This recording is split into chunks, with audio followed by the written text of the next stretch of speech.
왜 나만 아직 그 자리에 있을까요? 상처를 준 사람은 아무 일 없다는 듯 살고 있는데 이 불균형은 왜 늘 같은 쪽에서만 생길까요? 오늘 이야기는 그 상처를 잊으라고 말하지 않습니다. 감정을 정리하라고도 하지 않습니다. 다만 왜 이런 일이 생기는지 그 구조를 들여다볼 뿐입니다. 판단하지 않고 바꾸라고 하지 않고 다만 생각해 봅니다. 상처를 준 사람은 이미 잊었을 것 같은데 상처받은 사람만 계속 생각한다. 이 말 많이 들어봤을 겁니다. 어쩌면 지금도 그런 상태일지 모릅니다. 퇴근 후 집으로 돌아오는 길, 별것 아닌 풍경을 보다가 문득 떠오르는 얼굴 하나, 몇 년 전, 어쩌면 10년도 더 된 그때 그 말 한마디, 상대는 기억도 못할 거라고 생각하면서도 나는 또 생각하고 있습니다. 왜 그럴까요?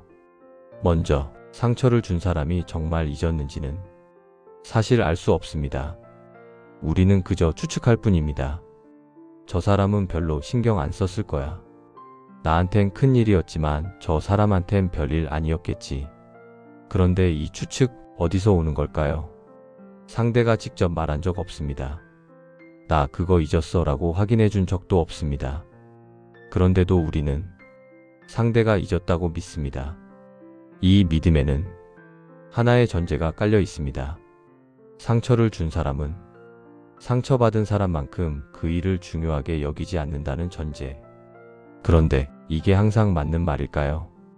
어떤 사람은 자신이 타인에게 준 상처를 평생 기억하기도 합니다. 후회하기도 하고 괴로워하기도 합니다. 우리가 모를 뿐입니다.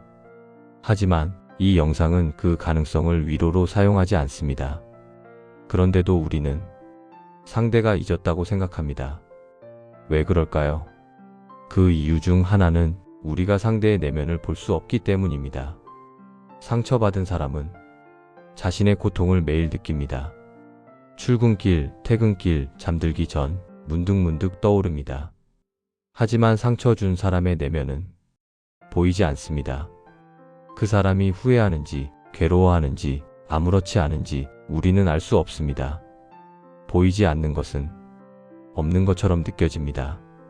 그리고 또 하나, 우리는 상대가 별로 신경 쓰지 않을 거라고 믿고 싶어 합니다. 이상하게 들릴 수 있지만 사실입니다. 만약 상대도 나만큼 그 일을 괴로워하고 있다면 이 고통의 의미가 달라지기 때문입니다. 나만 이렇게 힘든 게 아니구나라고 생각하면 고통의 방향이 흩어집니다. 하지만 저 사람은 아무렇지도 않은데 나만 이러고 있구나라고 생각하면 고통은 선명해집니다. 선명한 고통은 때로 우리에게 필요합니다. 그게 나를 증명하는 방식이 되기 때문입니다. 나는 이렇게 상처받았다. 나는 이렇게 깊이 느꼈다. 나는 이렇게 진심이었다. 이 증명을 위해서는 상대가 잊었다는 전제가 필요합니다. 그래야 내 고통이 더 뚜렷해지니까요. 그런데 여기서 한 가지 더 들여다볼 지점이 있습니다. 상처를 준 사람과 상처받은 사람이 같은 사건을 기억하는 방식이 애초에 다르다는 점입니다. 상처받은 사람에게 그 사건은 하나의 완결된 이야기입니다. 시작이 있고 절정이 있고 끝이 있습니다. 그날 그 사람이 그렇게 말했다. 그때 나는 이런 기분이었다. 그 이후로 관계가 달라졌다. 이야기가 선명합니다. 장면이 구체적입니다. 하지만 상처를 준 사람에게 같은 사건은 그저 흐름 속 한 조각일 수 있습니다. 그날 여러 대화 중 하나, 여러 만남 중 하나, 별로 특별할 것 없던 순간, 그 사람은 그 순간을 사건으로 기억하지 않았을 수 있습니다. 여기에는 의도의 차이도 있습니다. 상처를 주려고 한 말과 상처를 주게 된 말은 기억되는 방식이 다릅니다. 누군가를 공격하려고 계획한 말은 그 사람도 기억합니다. 의도가 있었으니까요.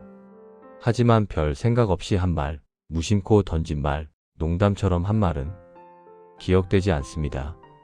그 사람에게는 특별한 의도가 없었으니까요. 그런데 상처받은 사람은 그 구분을 하지 않습니다.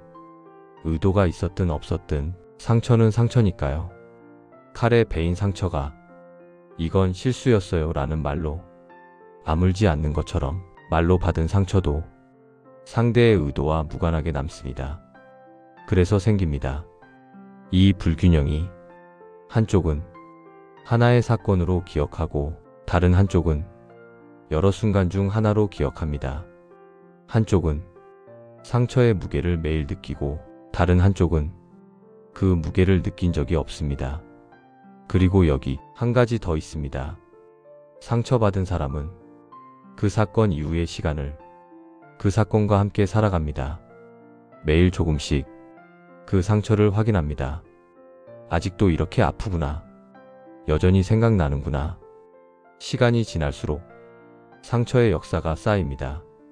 10년 전 받은 상처는 10년 동안 계속 상처였기 때문에 이제는 10년치 무게를 가지게 됩니다.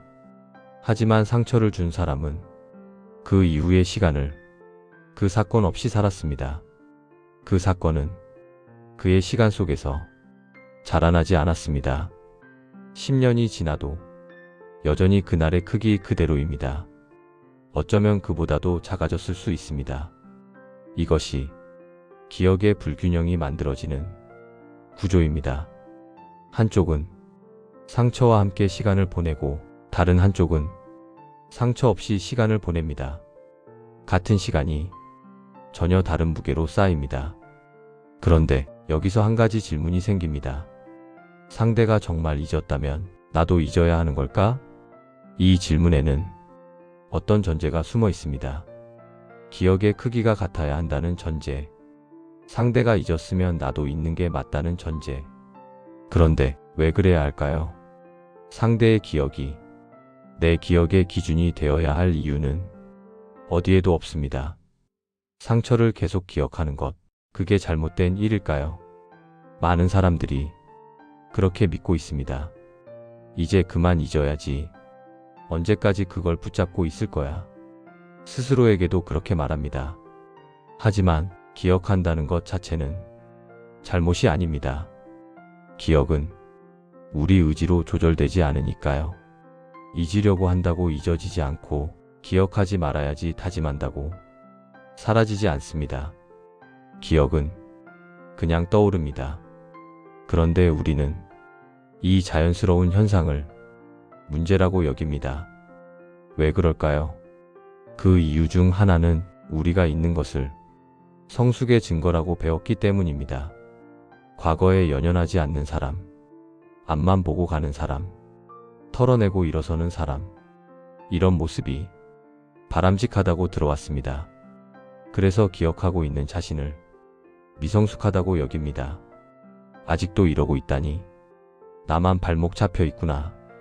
그런데 정말 그럴까요? 과거를 기억한다고 해서 앞으로 나아가지 못하는 건 아닙니다. 기억하면서도 살아갑니다. 일합니다. 관계 맺습니다. 기억은 우리를 멈추게 하지 않습니다. 다만 우리가 기억 때문에 멈춰야 한다고 믿을 뿐입니다. 이걸 기억하는 한 나는 나아갈 수 없어. 이 상처를 잊어야 자유로워질 수 있어. 이 믿음이 우리를 묶습니다. 기억 자체가 아니라 기억을 대하는 방식이 우리를 붙잡고 있는 것입니다. 그리고 또 하나, 우리는 상대가 잊었다는 사실에 상처받기도 합니다. 저 사람은 잊었는데 나만 기억하고 있다니.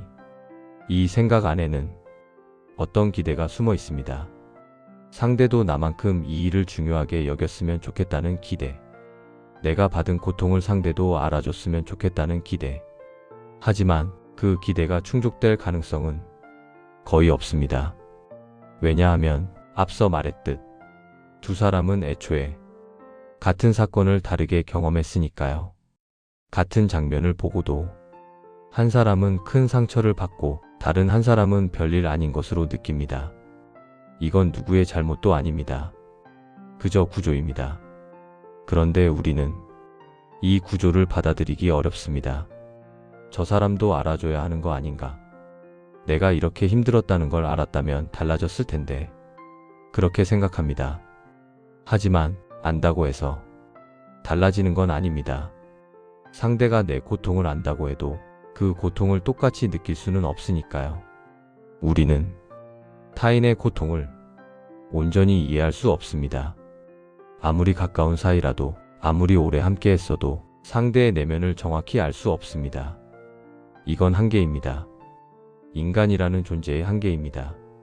그래서 상대가 알아줬으면 좋겠다는 기대는 충족되기 어렵습니다. 그 기대를 붙잡고 있으면 계속 실망하게 됩니다. 왜 모를까? 왜 이해하지 못할까? 왜 미안해하지 않을까?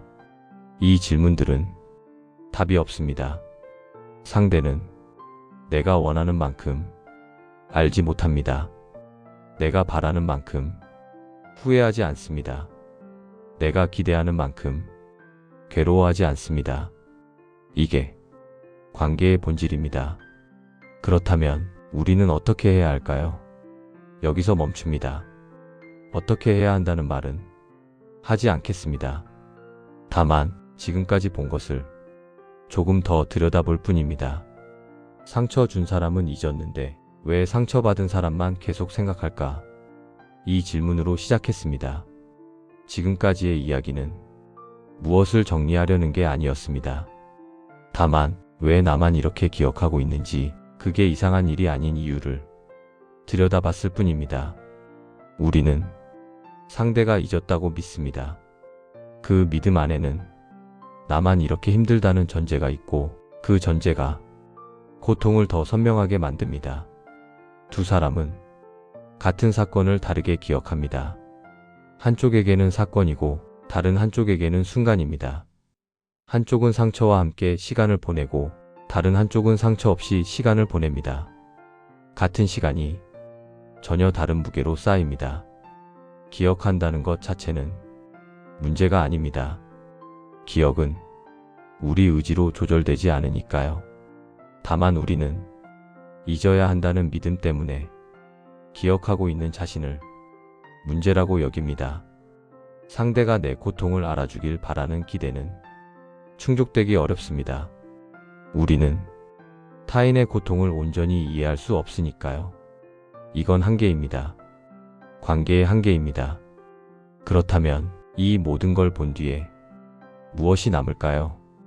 해결책이 남는 건 아닙니다. 위로가 되는 것도 아닙니다. 다만 조금 다르게 보게 됩니다. 나만 이렇게 생각하는 게 이상한가? 이 질문이 조금 달라집니다. 나는 이렇게 기억하고 상대는 저렇게 기억한다. 이건 이상한 게 아니라 그냥 구조입니다. 상대가 알아줘야 하는 거 아닌가? 이 기대도 조금 달라집니다. 상대는 알 수 없다. 나도 상대의 내면을 온전히 알 수 없듯이 이건 냉정한 게 아니라 그냥 한계입니다. 언제쯤 잊을 수 있을까? 이 조급함도 조금 달라집니다. 잊는 게 목표가 아니다. 기억하면서도 살아간다. 이건 체념이 아니라 그냥 사실입니다. 상처는 사라지지 않을 수 있습니다. 상대는 내가 바라는 만큼 후회하지 않을 수 있습니다. 기억은 내 의지와 무관하게 떠오를 수 있습니다. 이 모든 것이 괜찮다는 말은 아닙니다. 다만 이것이 관계라는 것, 이것이 인간이라는 것, 그걸 보게 될 뿐입니다. 상처 준 사람이 잊었다면 그건 그 사람의 기억입니다. 내가 기억하고 있다면 그건 내 기억입니다. 두 개의 기억이 같을 필요는 없습니다. 불균형이 있습니다. 그 불균형은 사라지지 않습니다.